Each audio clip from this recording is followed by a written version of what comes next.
I, 37 female, accidentally found out last month my husband, 38 male, was using work trips as an excuse to sleep with his also married coworker who lives across the country.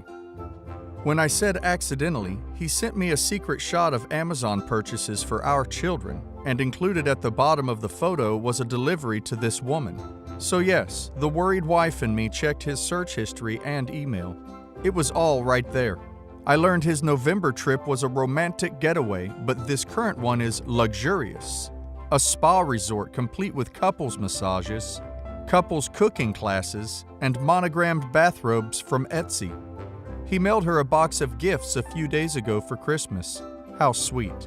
He purchases nice lingerie, sent her money on Venmo, and even started planning a January trip to Las Vegas. I was furious when I learned all this, but I kept my composure. My plan. He left this morning for his work trip, but before he left, I gathered all evidence of his affair.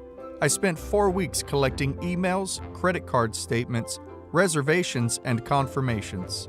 I wrote him a 10-page letter, put it inside an envelope, and taped it inside the lining of his suitcase. I plan on sending a group text to him and his mistress right after check-in, telling them to enjoy their trip. I will also inform them that a letter is in his suitcase and that I want a divorce. I wrote a special section just for her, and I want to make sure she sees it, so I will be emailing her the letter as well. He is currently in the air. My group text goes out this evening. Stay tuned. Update. His flight landed 1.5 hours ago. He told me he would text me when he landed, and he has yet to do so. I have texted him twice.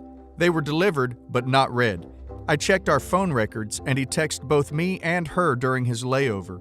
His email shows no Uber receipt from his final destination airport to his hotel, so she must have picked him up, something I probably should have clarified in my OP. She lives in the state he is visiting, so he flew alone. I will be sending a group text to both him and his mistress in 2 hours, as that will be 4 p.m. their time, and check-in. Update number 2. Sent pictures of our children and he did not respond. FYI, he is in the middle of the desert. My texts are going through green, which puts a monkey wrench in my plan for a group text to him and his mistress. Need suggestions. Should I call the hotel? Connect right to their room. I worked so hard for this. It has to be tonight. Help. Update number 3.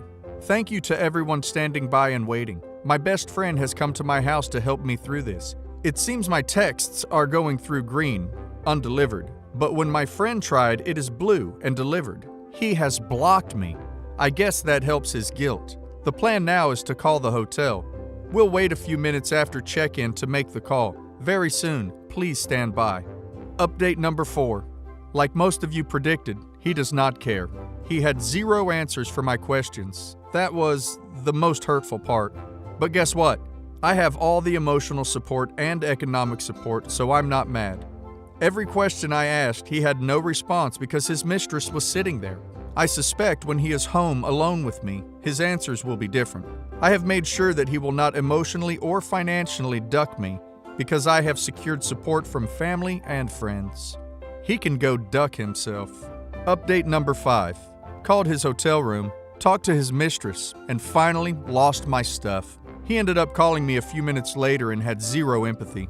I'm shocked, but I'm not. He said a divorce was in order and fought me on nothing. I expected him to be sad. He was not, but that's okay. I started packing up his crap. I have some great friends who helped me put everything in the garage. Good riddance, I guess so. The morning after. I wake up this morning broken.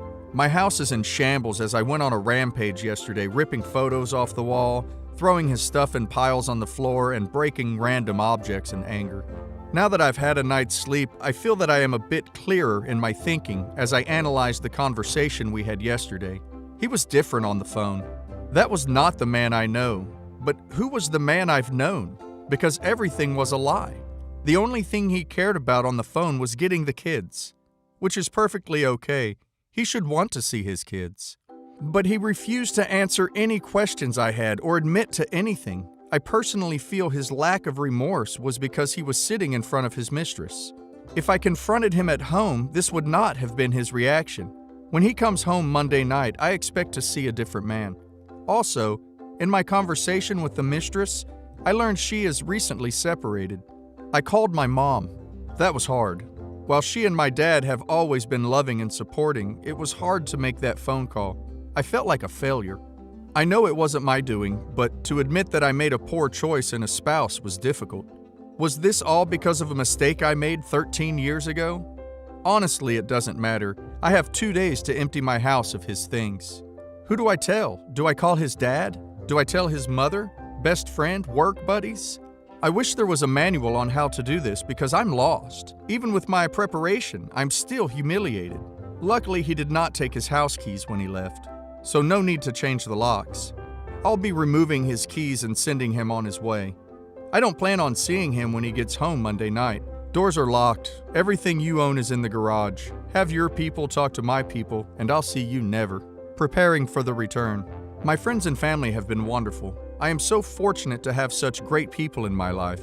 Yesterday, they came to help me move all of his clothing to the garage. His collectibles were all packed up and sitting here, waiting to be appraised. It took a very long time and I was exhausted afterwards, but it was necessary. I honestly don't think he expects me to have gone to such great lengths to remove him from my life. Because I was so emotional when I confronted him, there is a chance that he thinks I will want to reconcile. Because I was so emotional when I confronted him, there is a chance that he thinks I will want to reconcile. Fat chance, buddy. His flight lands a little before 10 p.m. tonight. When he Ubers back home, the doors will be locked. He told me on the phone he was just getting his car and leaving. I will be holding him to that. Something I should have mentioned earlier, the house is in my name only. He had no credit when we started looking, so everything is in my maiden name and purchased by me. Health insurance, car insurance, cell phones, utilities are all in my name. The only thing his name is on is his car. I think he realizes now that could all come back to bite him. I don't want a messy divorce. I'm willing to listen to his demands and try to meet in the middle on as many things as possible. He obviously doesn't care anymore, so I'm going to do my best not to care and treat this like a business deal. The dust has settled. It's been a few days since his return. For a man who so diligently planned a secret retreat with his mistress, he took no time to plan for his return home. He has been living in the basement since Monday. I allowed him to watch the children open gifts on Christmas, but he has since returned to the basement. We have contacted 3 mediators and have appointments next week to start the mediation process. It's obviously over. We had a argument upon his return, and he actually asked about reconciliation. I laughed uncontrollably. Of course, he pushed blame, stating that our marriage has been over for a long time. Well, that's news to me. His actions of an affair were selfish and avoidant. He didn't want to have that hard conversation with me about counseling or divorce, and this route was easier and a lot more fun. Let's face it, he likes the attention of 2 women loving and pining over him. Well, I'm no longer playing that game. She wins, and oh, what a prize he is. I have been amicable about talking about the terms of our separation.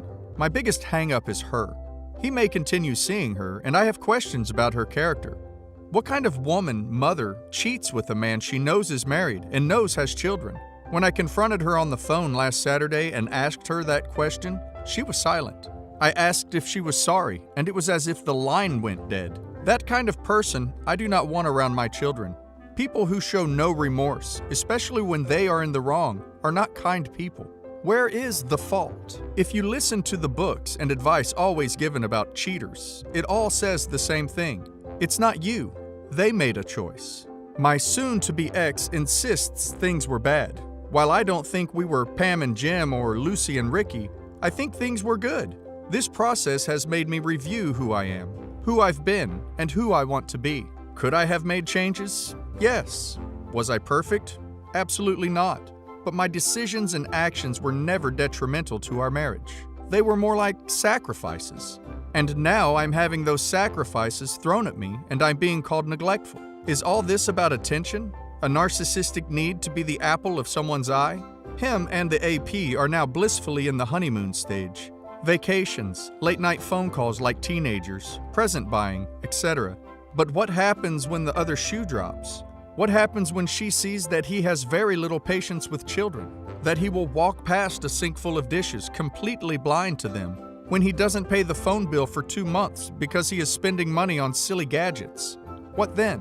While it's not my problem, I'm sure his AP will take issue with these things. Perhaps then she will be put in the situation I've been in for a decade. Should she be the glue and hold it all together? Or should she neglect responsibilities for his neediness?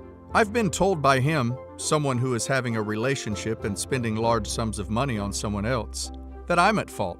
Perhaps. But what about the decades of cleaning up your messes? Maybe if I would have had 2-hour conversations with him every night, things would be different. But to be honest, I'm happy I'm here. Now reflecting back, I see how underappreciated I was, how neglected I was. All these years I thought I was helping, but I was really being taken advantage of. And this affair is no different. Just a word of advice to all the mess cleaners, excuse makers, and spouse-sheltering people reading this. Stop. Stop now. I've learned that all the helping is simply them learning how to manipulate you. Draw that line in the sand. Prepare for an uncomfortable situation when they start to stumble under the pressures of real life. But don't lose yourself. I lost myself years ago, and it's not a place you want to be. Mediation and the move. We had our first mediation appointment via Zoom yesterday. It was very amicable, but only because I don't want to fight, and I just want this to be over. He apparently wants nothing. Not the house, not the furniture, not what he's entitled to of my pension. He just wants to be done as well. As I've been packing up things in the house to declutter, I've been offering him things, but he wants nothing. I suspect the moment our marriage is dissolved, he will be packing up his collectibles and clothing and driving across the country to live with her. I guess I should be okay with this, as I don't want to be married to him anymore. It just kills me that he will be moving in with her and helping her raise her 2 children while mine are fatherless. It makes me so angry, seething. The man who was abandoned by his father is now doing the same. Something he said would never ever happen because of the mental issue it has given him today. Well, it looks like that, as well as everything else, was a lie. Again, I take solace in the fact that their honeymoon phase will be short-lived. Reality will smack them both in the face, and she will realize that he can be more hurt than help. While I wish him well and hope the best, our kids deserve more than a Christmas, Easter, 1 week in the summer father. No dad at basketball games, Cub Scouts, birthday parties, and school plays. Meanwhile, AP will have him and her children's biological father. I guess nothing in life is fair, and my boys will have to learn that lesson earlier than I had hoped. He's gone. My soon-to-be ex left yesterday morning to visit her. I told him to go. I didn't want to spend New Year's Eve with him, and our COVID circle friends who we celebrate with have zero interest in seeing him either. He booked a flight 30 minutes after I told him to go. My only stipulation was that he is back for this weekend, as it's my birthday, and I really need a day to myself. I've watched the kids for 3 weekends now while he went to see his mistress. I thought I at least deserved my birthday to relax. He texted me while he was boarding that he won't be home for my birthday. Well then, he claims when he booked this, he booked a return for the evening of my birthday. When he tried to change it, he was put on standby. It would cost $1,000 to change. It was a red-eye, etc. The excuses kept coming.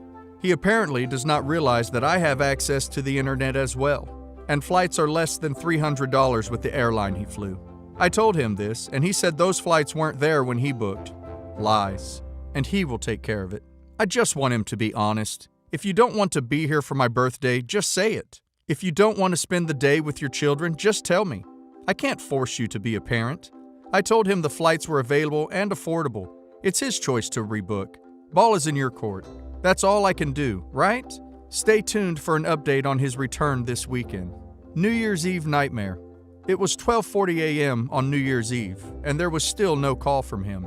I was angry for no other reason than I explained to the kids that even though Daddy wasn't with us, he would call at midnight to talk to them and wish them a Happy New Year. I was made to be a liar. So I texted my soon-to-be ex, and his excuse was, "They are there with friends. I don't want to bother them." Excuse me? Bother them? You mean you didn't want your kids to bother you is what you are really saying. If I was across the country on New Year's Eve without my kids, I would have called and done the countdown with them via FaceTime. I think most parents would, but not him. He said, "If you would have told me that you told the kids I'd call, then I would have." He tried to spin this on me, that I created this mess. Why do I have to tell you that you need to call your children at midnight? This small act said a lot to me. Our children are not a priority. I guess he didn't want to ruin his perfect vacation at his new girlfriend's house with her children. He has a nice new family now. Today is my birthday and he returns this evening. I told him in my New Year's Eve text that I will speak to him on the 12th, our next mediation meeting, because I'm done. I tried to be civil for the kids, but he is not putting forth the effort for them. Liar, liar, pants on fire. The past few days have been strange. We rarely talk, a discussion on both our parts. And when we do, it's about mediation, plans moving forward, or the kids. We have been civil and communicating well about those items. We are also friendly in front of the children as not to upset them. The situation is strange because we are getting along. There is no arguing. It's a shared focus to just get through mediation and divorce. That's fine by me. Last night, while I was cleaning the kitchen, I heard him on the phone in the basement. I guess he didn't realize the door was left open by one of the children. Not wanting to be a part of the drama anymore, I went to close the door.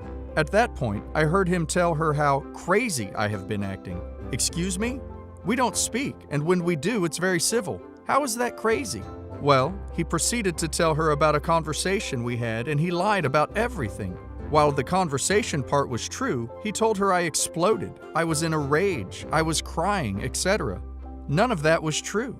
He explained how he laughed in my face at the rage, also not true because there was no rage.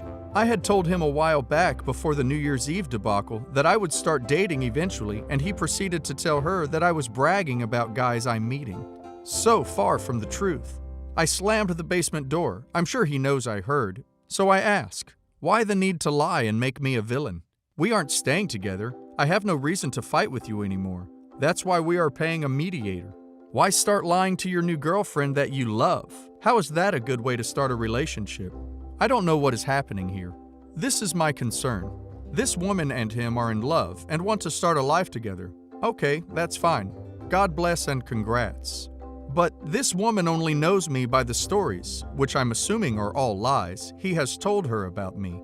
If he does move across the country to be with her, how can I trust a woman who hates me because of misinformation to treat my children properly? I don't care if she hates me personally. I'll still sleep fine at night. But now I'm worried about sending my kids in the summer to stay with them. I want to confront him about this, but I know I can't. Maybe it's not that I can't, but I don't know how. Also, he has told no one we are separated and definitely has not told people why. How come? You initiated this. You cheated. You are happy now. So why can't you tell people? He told his father that he was bringing the kids alone to visit him because he and I weren't seeing eye to eye at the moment. What? I would assume he's afraid to face the music, or is just finding comfort in the little love bubble he has created. He chooses to not face reality. He has yet to look for an apartment for when the divorce is finalized, but has booked another flight out to see her for Valentine's Day. He is refusing to face reality, and it's so frustrating. We have mediation on 1/12 to discuss custody and hope that we can settle everything and get the paperwork moving. I'm having a scheduled phone conversation with a lawyer today to discuss what I should ask for in terms of physical and legal custody when he moves. Update you all, if you want it of course, on mediation after the 12th. Mediation and empty promises. Yesterday was our second mediation appointment. While it was amicable, there was some obvious tension. The tension was not on my end, but more on his. Let me explain. During our first mediation, we brought up the topic that he might move out of state. At yesterday's meeting, I asked what we would do about custody if he moves to this particular state. When I mentioned the state by name, the mediator was confused. This prompted her to ask why this state that is so far away. His answer? Well, then silence. He couldn't put into words the fact that he was leaving to be with his girlfriend. I had to finally chime in, realizing that we were paying by the hour, that he was moving to be with his girlfriend. I realized later that was the first time he had semi-confessed to having an affair and a girlfriend to anyone. If you love this person so much, why can't you just say it out loud? That whole situation confuses me. Anyway, when it comes to dollars and cents, I will be fine. He will also be fine. He will have enough to do what he needs, and so will I. We have agreed to a physical custody scenario that allows him weekend and dinner visits. Fine by me. I want my boys to have their father. But the situation becomes a bit more difficult when he moves. While he said yesterday he plans to stay here at least a year, I doubt that will actually happen. When he does move across the country, he wishes to return for one weekend of every month to see the boys. Again, I'm fine with this scenario, but where will he stay that weekend? He has no family. Will he just be taking the boys to a hotel? Again, I don't think he actually thought this through. This is a problem we will tackle when he does decide to move. Lastly, the mediator said it could take about 2 months to finalize everything. He and I spoke after the session to go over some facts and figures, and I brought up the tentative finalization date of our marriage. I told him how 2 months is a good amount of time to save some money and find an apartment, to which he agreed. I also reminded him about his promise to not return to visit her until our divorce is finalized or he has a place to live. He quickly became frustrated, telling me that he knew, and he tried to shut down the conversation. I told him I'm happy that we were on the same page, but I'm not budging. If you leave while you still live here, you cannot come back. That is something we both agreed to. Now the big question remains, who does he break a promise with? Obviously, it's a win-win for me. Stay home and help me with the kids while you save $500+ and move out quickly, or leave to visit her and I get you out of the house sooner. I'm happy with either decision. I just want to move on with my life and enjoy my moments with my children. Out for a swim. When I took this dive into the Reddit community, I had no idea where I would land. I thought my feet would hit shallow ground and I would be ankle deep on the banks in an uncomfortable swimsuit all alone. But to my surprise, this deep ocean of Reddit readers have engulfed me into their warm waters and I am surrounded by a sea of support. For this, I am thankful. I am also so touched by the droves of people who have reached out for advice or offered their own experiences as lessons to be learned. To the ones seeking advice, I tell them I am not an expert swimmer. I am merely doggy paddling through this sea of hurt and confusion. Please don't use me as a sign of strength. Because the truth is, I am not strong. I am you. I am the woman who reads because they are suspicious of late-night phone calls her husband takes. I am the spouse who has shouldered the entire family and is in desperate need of support. I am the woman who misses affection from her husband who is next to her in bed every night. I am you. To those people who have yet to catch their partner cheating but are suspicious, trust your gut. Cheating is a coward's choice, so be braver than them and face the truth. To the spouse who is the fixer and takes on every challenge, take a step back. When you help, even with good intention, you are actually just hurting yourself. To the spouse who has tried everything to receive physical attention from their partner but to no avail, their affection is probably going somewhere else. These are lessons I wish I could have told myself months, if not years ago. Listen to me, or just listen to you. To the sharks in the water who call me a bad mom, a crazy bee, fake, or even just think I'm out of my mind, you will find no blood in this water.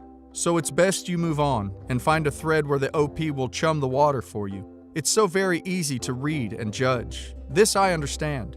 I just hope that if this ever happens to you, that you will be as brave, logical, and composed as you expect others to be. If not, you will find sharks circling you as well. So I hope you are as strong of a swimmer as you claim to be. If you are still reading my saga, Survival Continues. Our final mediation papers will arrive this week. We were able to settle everything at the last meeting on 1/12, and the documents just need our signature. After that, the divorce papers need to be served and filed with the county. Then we await our court date, which will be done via Zoom. Yes, a bit anticlimactic, but it will still serve its purpose of divorcing. He has started, finally, to look for an apartment, but nothing is to his satisfaction. Maybe he is being picky, or maybe he is comfortable living in the basement. Either way, once the divorce papers are stamped, he needs to be gone. He has started making phone calls to her during the day, and I can hear him giggling downstairs.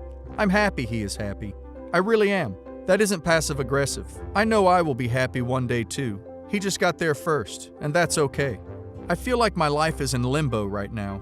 I can't move forward because I'm chained to the past. I'm hoping his move will be soon. I suspect he wants out for February 1st so he can go visit her for Valentine's Day. I hope for his sake, and mine, that he makes his deadline.